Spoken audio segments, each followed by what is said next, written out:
1 ತಿಂಗಳ ನಂತರ ಮತ್ತೆ ಮೊಟ್ಟೆಗಳನ್ನು ಇಡಲು ಗೂಡು ಕಟ್ಟುತ್ತಿರುವ ಕರಿ ಸುಂದರಿ.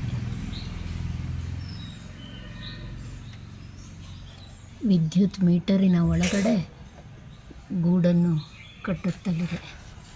ಇದು ಕಟ್ಟುವುದಕ್ಕೆ ಶುರು ಮಾಡಿ 3 ದಿನವಾಯಿತು. ವೈರನ್ನು ಬಳಸಿಕೊಂಡು ವಿದ್ಯುತ್ತಿನ ಮೀಟರಿನ ಒಳಗಡೆ ಗೂಡು ಕಟ್ಟುತ್ತಿದೆ. ನೋಡಿ, ಕಡ್ಡಿಗಳನ್ನೇ ಬಳಸಿ ಹಾಸಿಗೆ ಮಾಡಿ ಗೋಡೆಯನ್ನು ಮಾಡಿ ಗೂಡನ್ನು ಕಟ್ಟುತ್ತಿದೆ. ನೆಲವನ್ನು ಕಟ್ಟಿದೆ, ಗೋಡೆಯನ್ನು ಕಟ್ಟಿದೆ. ಈಗನೇ ಮುಂದಿನ ಅದರ ಕಾರ್ಯವನ್ನು ಮುಂದಿನ ವಿಡಿಯೋದಲ್ಲಿ ತೋರಿಸುತ್ತೇನೆ.